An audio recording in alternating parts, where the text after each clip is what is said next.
अगर कोई तुम्हारी बेइज्जती करे तो क्या करना चाहिए? हिकमत से भरी कहानी। एक बार हसन नाम का एक नौजवान अपने उस्ताद के पास आया और शिकायत करने लगा, उस्ताद जी, जहां भी जाता हूं लोग मेरी बेइज्जती करते हैं, मेरी बातों को नजरअंदाज कर देते हैं और मुझे कमतर समझते हैं।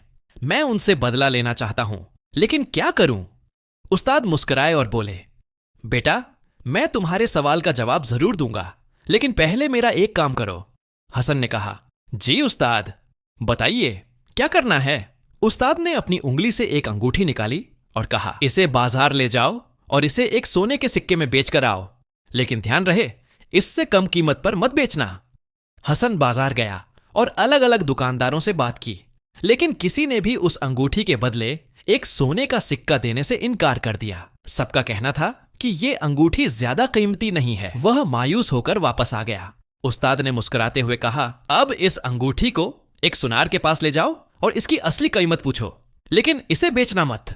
हसन सुनार के पास पहुंचा। सुनार ने अंगूठी को गौर से देखा और कहा, यह अंगूठी बहुत नायाब है, इसकी कीमत कम से कम 50 सोने के सिक्के हैं।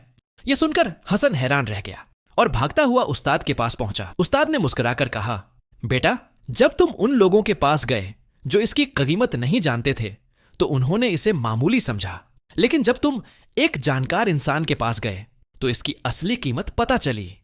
इसी तरह जब बेकार लोग तुम्हारी बेइज्जती करें तो उनकी बातों को अपनी असली कीमत मत समझो। अगर तुम अपनी कीमत पहचानना चाहते हो तो सही लोगों के बीच जाओ। तुम्हारी असली इज्जत तुम्हारे किरदार में होती है, न कि दूसरों की जुबान में।